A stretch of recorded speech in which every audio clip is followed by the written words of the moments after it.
Nah ini dikomentari oleh Imam Ghazali dalam buku kecilnya yang tadi saya sebut, yaitu buku Rawdatut Talibin wa Umdatus Salikin. Yang penting, inilah yang perlu kita simak, yang perlu kita jadikan pengajian malam ini. Penjelasan beliau berikutnya yang berbunyi begini: fa'ammal firqatul musyabbihah. Adapun golongan musyabbihah, golongan yang pertama, fa'innahum balaghu wa ghalaw fi isbatis sifat. Mereka ini berlebih-lebihan di dalam menetapkan sifat-sifat bagi Allah Subhanahu wa ta'ala, hatta syabbahu, sampai mereka itu menyerupakan Allah dengan makhluknya. Wajawazul intiqal wal hulul wal istiqrar wal julus wa ma ashbah dzalik. Mereka ini golongan musyabbihah membenarkan bahwa Tuhan Allah itu berpindah-pindah, bertempat, bahwa Allah menetap di satu tempat, bahwa Allah itu duduk, dan sebagainya. Jadi golongan yang pertama ini begitu letterlek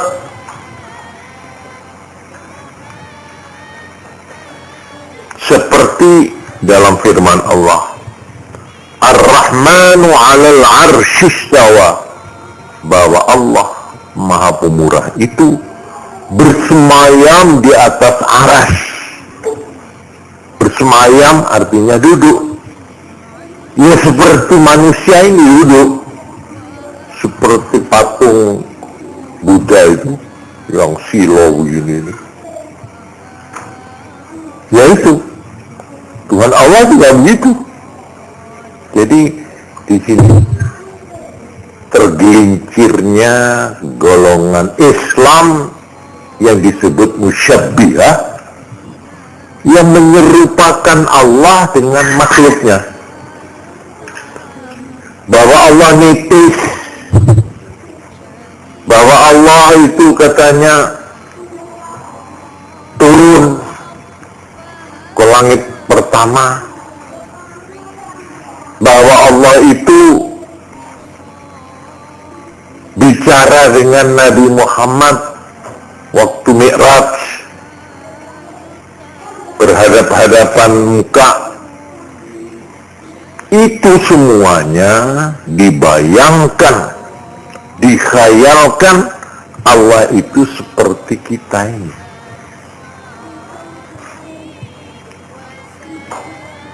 Di dalam firman memang ada yang menyebut yadullahi fawqa aydihim, tangan Allah di atas tangan manusia. Ini ayat Quran. Ini oleh golongan musyabbihah diartikan tangan-tangan ini. Jadi Tuhan itu punya tangan, yang tangan Allah ini di atas tangannya manusia. Ini golongan ini sudah menyimpang, sebab Allah dipersamakan dengan makhluknya. Wa ammal firqatul mu'attilah, adapun golongan lawannya musyabbihah, yaitu yang disebut golongan mu'attilah, fa innahum fahum balahu wa ghalaw wa balahu fi nafi tashbihi hatta waqa'u fi ta'til.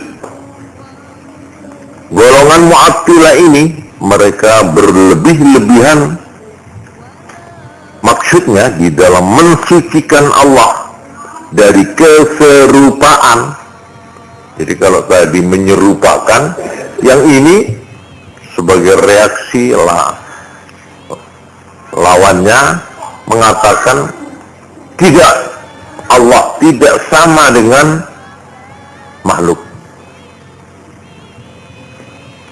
Sehingga mereka itu karena berlebih-lebihan akhirnya terjerumus ke dalam sikap pengosongan. Ta'til itu kosong, mengosongkan. Artinya bahwa Allah tidak punya sifat apa-apa. Allah, ini umpama tangan ini ya, Allah kok disebut punya sifat. Terus ini ada dua kalau gitu. Ada diri Allah, zat Allah, ada sifat. Nah, tidak benar itu. Katanya golongan Mu'attilah. Allah ya Allah, sifat tidak ada sifat Allah. Tidak punya sifat apa-apa. Ini disebut golongan Mu'attilah. Golongan yang meniadakan sifat bagi Allah. Begitu mereka itu berhati-hatinya, begitu mereka mengadakan reaksi terhadap golongan pertama yang menyerupakan Allah dengan makhluk, ini untuk tidak menyerupakan sampai mengatakan Tuhan Allah itu tidak punya sifat. Padahal malam Jumat yang lalu saya sudah menjelaskan bahwa Quran dan Sunnah hadis atau Allah dan Rasulnya memperkenalkan Tuhan kepada kita umat Islam adalah melalui 3 jalur atau 3 cara pendekatan. Pertama yaitu memperkenalkan nama diri Tuhan itu, yaitu Allah. Jadi Allah itu nama monopoli. Tidak boleh benda-benda yang lain disebut Allah. Hanya Tuhan Allah saja. Ini nama. Lalu yang kedua, karena kita tidak bakal bisa melihat dengan panca indera siapa Allah itu, apa Allah itu, maka Quran atau agama ya Tuhan memperkenalkan Allah kepada kita ini dengan menyebut apa? Menyebut sifat-sifatnya. Nah, oleh golongan tadi Mu'attilah dikatakan Allah tidak punya sifat. Sebab kalau punya sifat sama dengan manusia, sama dengan makhluk yang lain. Benda itu putih, orang itu ganteng, orang itu berkuasa. Nah, kalau Tuhan dikatakan Allah itu berkuasa, kan sama dengan itu. Presiden itu berkuasa, penguasa. Tuhan Allah juga penguasa. Ini sama. Ini golongan Mu'attilah mengatakan Tuhan tidak punya sifat. Padahal Quran dan hadis memperkenalkan kepada kita sifat-sifat Allah. Maha kuasa, maha pencipta, maha tahu, maha mendengar, maha ini, ini Allah sendiri yang mengatakan dalam Quran, didukung dan dijelaskan pula oleh hadis. Ini jalan kedua. Lalu jalan yang ketiga, yaitu dengan memperkenalkan apa? Apanya? Malam Jumat yang lalu memperkenalkan nama 2 kedua memperkenalkan sifat Allah, dan ketiga memperkenalkan perbuatan Allah. Bahwa Allah itu penindak, bahwa Allah itu mencipta, bahwa Allah itu mengatur, menata dunia, alam semesta ini dan sebagainya. Bahwa Allah itu menentukan nasib orang, bahwa Allah lah yang menyembuhkan orang itu, yang mencelakakan orang, dan. Ini namanya perbuatan Allah. Saya teruskan. Wa amma ahlus sunnati wal jamaah. Tadi golongan musyabbihah dan golongan lawannya yaitu mu'attilah.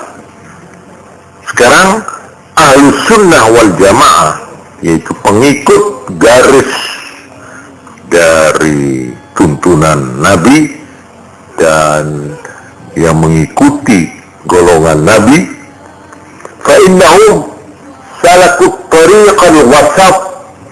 Mereka menempuh jalan tengah di antara dua tadi itu, golongan musyabbihah dan golongan mu'attilah. Wa asbatu sifatillahi kama waradat. Mereka golongan ahlus sunnah ini meneguhkan, menetapkan adanya sifat-sifat Allah kama waradat, sebagaimana yang diterangkan dalam Quran dan hadis. Yaitu kita terima karena ini memang datang dari Quran dan datang dari hadis, dari Allah dan dari Rasulnya. Tapi golongan ahlus sunnah ini menetapkan adanya sifat Allah min ghairi tashbihin wala ta'til, tanpa menyerupakan dengan makhluk dan juga tanpa meniadakan sama sekali sifat itu. Jadi kalau dikatakan Allah kuasa, lah presiden juga kuasa, ya, tapi Allah kuasa lebih ya daripada kuasanya siapapun. Kekuasaan dari makhluk itu terbatas, tetapi kekuasaan Allah tidak terbatas. Ini sebagai contoh ya. Kalau ada yang mengatakan itu tangan Allah di atas tangan manusia, kita hanya percaya bahwa tangan Allah itu dikatakan tangan Allah, tapi tidak seperti tangan-tangannya makhluk. Bagaimana? Tidak tahu. Nah, ini ahlus sunnah. Tapi ada lagi ahlus sunnah yang memberikan interpretasi tangan itu artinya kekuasaan. Jadi kalau disebut tangan Allah itu artinya kekuasaan Allah. Jadi itu hanya meminjam bahasa. Jadi itu namanya kiasan saja, arti kiasan. Nanti saya mau bicarakan hal ini lebih lanjut dalam uraian tentang teologi, ya, ilmu ketuhanan menurut Islam. Kemudian ada lagi di sini keterangan golongan yang ketiga, wa ammal jabariyatu wal qadariyah, dua golongan yang berlawanan. Fa kullum minhum ba'idun 'anil siratil mustaqim, maka masing-masing dari kedua golongan ini jauh dari jalan yang lurus. Bagaimana penjelasannya? Begini, faman nafal masyi'ata wal kasba an nafsih wa huwa jabari. Siapa yang mempunyai kepercayaan bahwa manusia ini tidak punya kemauan bahwa manusia ini tidak punya usaha. Sama sekali manusia ini adalah wayang yang tidak berdaya, tidak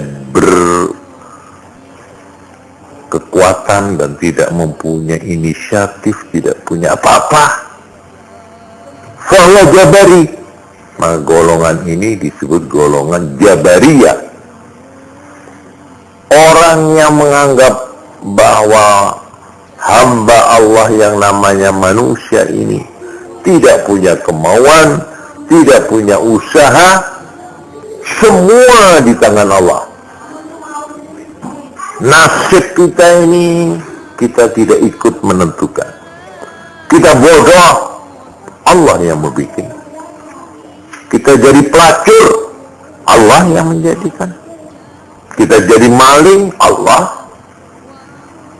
Semua di tangan Allah. Manusia ini adalah robot yang sepenuhnya digerakkan oleh Allah. Nah, paham begini ini disebut golongan Jabariyah. Sebaliknya, wa man nasabahuma ila nafsi, siapa yang mengatakan bahwa manusia mempunyai kehendak, mempunyai kemauan, dan mempunyai usaha secara penuh, fahuwa qadari, maka dia golongan qadariyah. Kalau ada yang kiri, dia ini sudah menyimpang dari garis yang lurus. Kalau orang sudah mempunyai kepercayaan, manusia ini wayang terserah kepada dalangnya. Dalangnya ialah Tuhan. Kita manusia ini, apa katanya Allah? Dibikin baik ya katanya Allah, dibikin buruk ya katanya Allah, dibikin goblok ya Allah, dibikin pinter ya Allah, dibikin naik pangkat ya Allah, dibikin sukses dalam hidup ya Allah. Semuanya dipulangkan kepada Allah, seolah-olah manusia tidak punya peranan sama sekali. Ini golongan Jabariyah. Inilah yang menjadi sumber adanya aliran yang disebut fatalisme, menyerah kepada takdir, gelinding semprong. Ada popon. Ini orang yang sudah apatis dalam hidup, putus asa dalam hidup. Melarat ya tanah mana, ini tulisannya. Pengen ini nasi, tiara popona. Ini golongan Jabariyah. Golongan yang sama sekali tidak berusaha, yang sama sekali tidak mempunyai inisiatif, tidak punya ikhtiar, tidak punya usaha. Ini salah.